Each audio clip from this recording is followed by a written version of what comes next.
The next speaker is Charles Lawson. He will be a speaker. I must just say a word about Charles. He is an interventional cardiologist. He is a professor of medicine, and I've come all the way from Texas, talking on vitamin D, only one subject. So you can understand the in-depth knowledge and understanding of vitamin D, what he possesses. I will not repeat his words. I know some of his very important words, which he told yesterday. Let him address you. Dr. Lawson, I present to all of you, Professor Charles Lawson. Let's give a big hand to Lawson.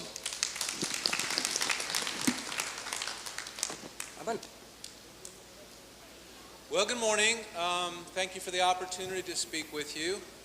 Thank you for the kindness I've been shown. Greetings, ladies and gentlemen, cardiologists and physicians. In talking about vitamin D, the subject I was given is hype or hope. And there's certainly a tremendous amount of hype out there about vitamins around the world, and particularly in the United States. Most Americans are taking vitamins on their own now. But my part is to give you hope. This is not a proven modality. We'll talk about some of the studies and some of the interventions. The truth is that the majority of medicine agrees with Dr. Masra. The Institute of Medicine agrees with Dr. Masra. Cleveland Clinic agrees with Dr. Masra. And the definitions of what vitamin D deficiency and vitamin D insufficiency are in flux right now. There is debate about this, and it is not at all settled, but as far as the Institute of Medicine is concerned, the only thing is significant is if your level is less than 10 nanograms per milliliter. So I'm kind of the troublemaker. All right, so what I hope to show you is the delightful story of vitamin D. Vitamin D is the only thing in the world that we derive from sunlight. I have to wonder why we are the naked apes. All right, when we're talking about the history of implementing vitamin therapy, I would like to go back and talk to you a little bit about scurvy. Scurvy was a horrible disease that ravaged the sailors in the 1700s and 1800s. It caused their teeth to fall out, and in the final stages, their blood vessels would lose their integrity and they'd exsanguinate. The treatment was reported first by a Portuguese sailor in 1497. 300 years later, Dr. James Lind proved citrus cured scurvy. It was 50 years later until the Navy ships adopted it and forced them to have lemon juice on the ships. It was felt to be a military advantage for the Navy, and subsequently it was changed from lemons to limes for economic reasons. Limes only have 25% as much vitamin C as lemons do, and subsequently the citrus cure was discredited in 1870. This led to even a Royal Navy surgeon who was leading an expedition to the South Pole in 1911 suffered the death of some of his crew due to scurvy because the treatment had been abandoned. It wasn't until 1932 vitamin C was isolated and proved to work in a controlled human study. So that was 400 years. Millions of people suffered from vitamin C deficiency unnecessarily. This is some pictures of twisted children. I'm showing you this to show you the power of vitamin D. It doesn't only affect these bones, it affects the pelvis, it affects the arms. These people were short, their backs were twisted. It became a big problem in the Industrial Revolution. At that time, people were migrating in large numbers into the cities in Scotland and England to get better paying jobs in the factories. These factories were causing severe air pollution and cutting off the sun to the people that worked below and their children. The tenements they lived in were packed in very close spaces. There was little alleyways with no sun, and this disease just blossomed. It affected 80% of children in industrialized cities of North Europe and the Northeast United States. These children were also noted to have muscle weakness and impaired immunity, something that has not been paid attention to much since then. The disease was so prevalent in England and Scotland, they called it the English disease. In Old English, ricked meant twisted. So these were twisted children that had rickets. In 1921, Drs. Hess and Unger demonstrated through bone X-ray evidence that rooftop sunlight could produce marked improvement in children with rickets. In countries that did not have available sunlight, they developed UV irradiation rooms to treat their patients. In the US, children were fed fish oil and foods were fortified with vitamin D. When I was a child, my parents gave me fish oil, a teaspoon every day. Problem solved. Move along, folks. Nothing else to see here, is there? But maybe there is. Is there more to the story of vitamin D? Well, we passed through the Industrial Revolution and came to the information age. What's happened in the information age? People sleep in their cave, they get in their mobile cave, drive to their office cave, and they don't get sunlight anymore. In Finland, part of the Scandinavian area where sunlight is very sparse, they have the highest rate of type 1 diabetes in the world. An experiment was published in Lancet in 2001 where they embarked on taking infants as they're born at 1 year old and starting a program of putting them on vitamin D on a daily basis and followed them for 30 years. At the end of the study, now this was not unfortunately a randomized control study, it was a cohort study. At the end of the years they found that there was an 80% reduction in type 1 diabetes in these patients. A study in Hungary showed a seasonal variation in the new diagnosis of diabetes 2. They studied the entire population of one county for 5 years. In the month of March, at the end of winter, they had 43 new cases of type 2 diabetes in that 1 month. But in the month of August, with peak sun irradiation, the new cases plunged to 293, just in a cycle of 1 year. Well, it looks like I'm going backwards. Here we are. In Berlin, there was a study looking at hypertension.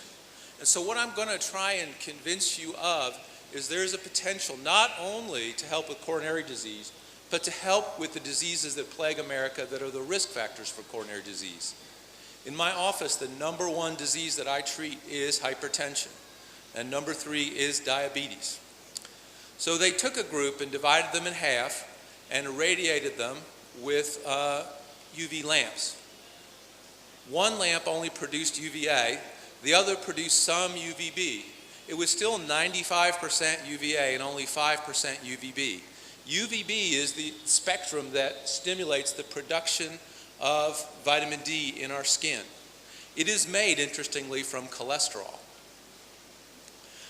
In the UVB group, over only a period of 6 weeks, with treatment with the light 3 times a week, they were able to reduce both systolic and diastolic blood pressure by 6 millimeters. So, what should our serum vitamin D levels be? The Institute of Medicine's position is that the deficiency is less than 10. The people that are leaders in the field feel like deficiency should be less than 20 and insufficiency should be 21 to 29. But the question should be, what is the optimal level? Not what is the level that prevents horrible diseases, but what is the level that produces optimal function of human beings? And this is unknown. When they study lifeguards that work outside in the summer at a pool, their vitamin levels are 90, and they do not seem to suffer any severe consequences. This is a collection of 15 studies of published vitamin D levels correlating with relative risk of cardiovascular disease. On the vertical axis, we have the relative risk of cardiovascular disease. On the horizontal axis, we have circulating levels of 25-hydroxy vitamin D in nanomoles per liter. And so, if you look at the study, we can see at the lowest levels, the relative risk is doubled. If we get the level down to around 80 to 90 millimoles, the relative risk becomes 1. So no increase. Interestingly, vitamin D has been published and shown to affect 200 different receptors and genes throughout the body, not just bone. Receptors have been identified in vascular smooth muscle and myocardial cells. This was published in the Journal of Clinical Investigation in July of 2012. This is a study looking at renin in mice. It's wild-type mice who were treated by injections of vitamin D into the peritoneum on multiple occasions compared to the control mice. Control mice are the V, vitamin D are the ones on the right. And so the renin levels, after the study, the mice were sacrificed and the level of RNA and mRNA in the mice was evaluated. We can see on the left the controls, the amount of RNA is significantly more on the control than on the vitamin D mice after 2 doses. Calcium BP-D9 is a known vitamin D receptor. And then we look again after 5 doses, and again we see a much lower level of renin. Renin is a major effect in the renin-angiotensin system and is associated with hypertension and heart failure.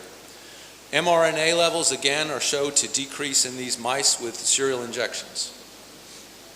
There's a recently published study called the Vindicates Study in Leeds, England. It was sponsored by the government. It's a randomized control study to look at dosing of 4,000 units of vitamin D daily for 1 year. These were studied using some very high-tech equipment. They used echocardiography and cardiac magnetic resonance to measure LV volume, LV ejection fraction. There was a decent number of patients enrolled. Most of the studies you'll see on vitamin D unfortunately suffer from very low numbers of patients due to the lack of funding. In the treatment group, left ventricular ejection fraction decreased by 7.65%. The left ventricular end diastolic volume was reduced by 2.45 millimeters. And left ventricular end diastolic diameter was reduced by 2.45 millimeters. And the volume was also reduced. So this is called positive cardiac remodeling, and it's something that's been shown to correlate with good outcomes on congestive heart failure patients. But I have to point out for Dr. Misra that there was no effect on 6-minute walking distance. So even though the cardiac measurements did get better, when that happens, we should expect to see the patients can walk farther in 6 minutes. That did not happen. I don't know if you can see this study. This is the same information that I just gave you verbally presented in tabular report form. In summary, vitamin D is not a drug. It is a natural part of our body. It may have been around in blue-green algae long before man strode the earth. It is a powerful agent that has little downside and the potential to help the diseases of modern man. So this is about hope. How much time do I have left? So have some time left? Yeah, you've got about 2.5 Go minutes. ahead. Go ahead, Lawson. Okay, so what I would also like to say is that I recently pulled up a study published in one of the medical journals looking at vitamin D and coronary artery disease. This was using data from the Women's Health Initiative. Women's Health Initiative is a very large study that was started maybe at least 25 years ago in the US. Mostly they were looking at what to do with women for hormonal replacement therapy in menopause. And that was the impetus for the study. And it ended up coming out about 13 years ago showing that, like most things, hormones are good in little amounts, but after a while they cause more trouble than they're worth. But somebody went back and decided to look, well, let's look at these people on whether they took vitamin D and calcium and whether they did better. So they divided them up into 2 groups and studied them for 7 years, and it ended up the results that there was no improvement in cardiac events in the treatment group. But this is not a vitamin D study, okay? They did not measure vitamin D levels on these people before they enrolled them. So if I had a bunch of people with anemia and I didn't measure iron levels and I gave them all iron, I might decide that iron's no good for anemia. Secondly, they didn't control the placebo group. The placebo group was taking 238 milligrams of vitamin D. And they were allowed to continue to do that during the study. The treatment group were taking 400 milligrams. So what kind of difference is there? So, I mean, and you have to wonder why they would do this. Why did they do this study? And finally, the dose that was given in this therapeutic treatment group was 400 units a day. Okay? Most intervention groups are going to use 1,000 to 2,000 units a day for their treatment. So you're giving a subtherapeutic homeopathic dose and then declaring that the treatment doesn't work. And this is what we have to do. You know, what I have found lately I'm not a great scientist, I'm not as good as you guys, but I am very annoyed that when they come out with studies that conflict with previous studies, there is very little attention to what's the difference in the studies. Why did they get a different result? We didn't just prove, you know, in 2015, 2004 it was wrong. No, it's the same people. And so we need to study these things and look. And so, you know, I'm just saying that there's a potential here. If we continue using only high tech, we're going to break the bank of the US government and every other government. We need to find simple things that our patients will accept. And I'm hoping that vitamin D will be one of those things. Thank you. Thank you very much. 5 minutes to the chairman's Please comment. come in the last. We'll just like to have one or two comments. Both the speakers are here, Dr. Satish Gupta and Charles. Rick, you wanted to ask some question? To Dr. Satish Gupta. Satish, of course, your work being so breakthrough, we pay so much attention to it. Thank you. When we go toward lifestyle change, this is something very difficult to achieve. You've been an expert in this area through all of your research. I'm wondering if you can give us some suggestions on how to obtain better patient compliance with lifestyle change and yogic lifestyle. The central thing to lifestyle change is proper information, education and counseling. It's a conscious training of the mind. Patients need to be convinced that this is where they need to change, why they need to change the lifestyle. Once the mind is convinced, then they follow it sincerely. Plus, daily you have to have a check. You have to have program balance charts. There's a weekly, on daily basis they go to our center. They have weekly sort of group meetings in the group. Then they send the charts to us every month, and then we take the charts and go back to them again, talk to them again. So it's a close checklist required to follow. Initially, now we have patients sitting there who have followed the program for 18 years, 16 years, 15 years, and they are absolutely event-free and have living a very good life. All the Dilwalas sitting here, they are actually taking care of the whole conference. New Diamond House, everywhere they are. So I think lifestyle is simple, only thing it needs proper education and counseling. Thank you, Thank you, Satish. G.S. Senani? Yes, sir. Just one question to Professor Charles. Excellent lecture, sir. Now, since vitamin D deficiency does not give rise to any symptoms, I have been advising every new patient who coming to me that you must do it. In our Jaslok hospital, Hinduja hospital, all doctors are vitamin D deficient. Do you agree that we must know, particularly in Indians, vitamin D deficiency is a lot, particularly in women who put on burqas and all that, you know. So should we advise to every person who comes that you must know your vitamin D deficiency? Charles, what's your opinion? Do you advise vitamin D to every patient we come across in our practice who are deficient or insufficient? I don't recommend that at all. Just like I don't recommend iron to everybody either. I think you should go ahead and test your level and see where you are. I don't think we need to be complicating their therapy, giving them more pills to take if they don't need it. The At question least in the United States, now I'm in the United States, okay, and vitamin deficiency there is only 50%. Now, in India, the vitamin deficiency may be much, much worse, much more of a problem.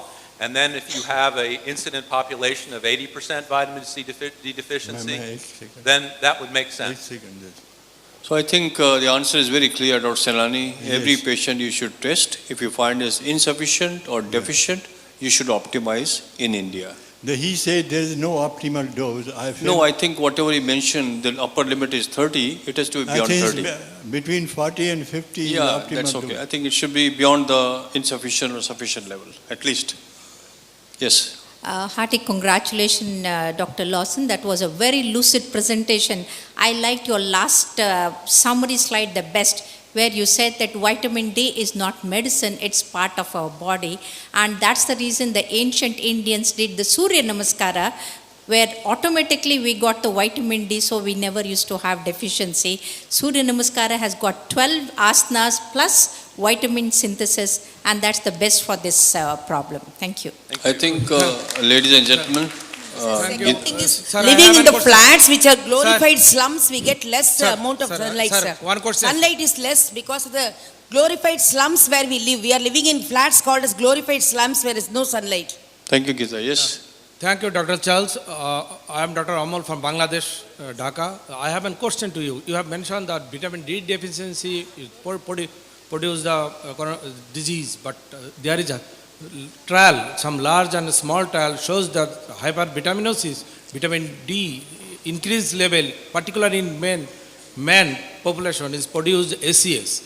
You did not mention any the increased think, vitamin D level.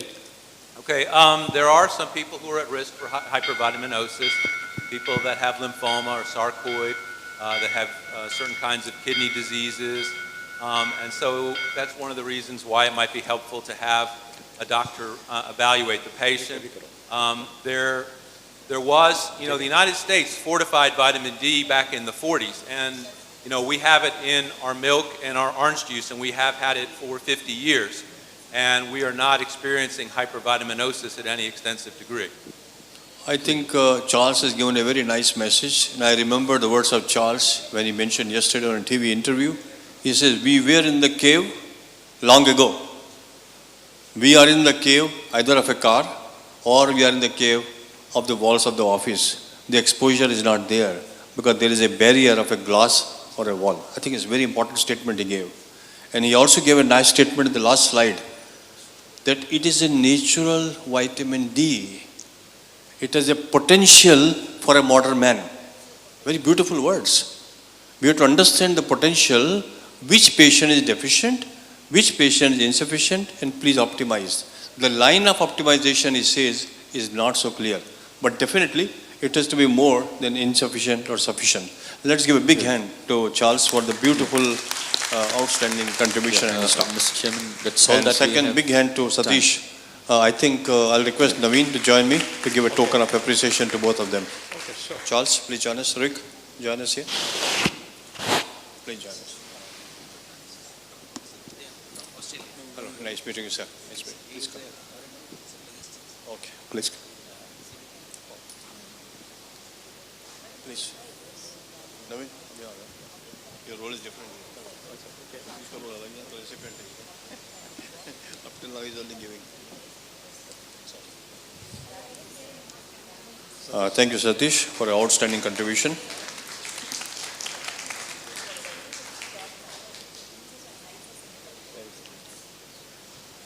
Yeah. Charles Lawson. Very good. Thank you for coming. Please look over there, Lawson. Your photograph should come there. Thank you very much, Mr. Chairman. Hold it in your Ladies and hands. gentlemen, that brings us to the end Should of be the in your keynote hands, address. not our hands.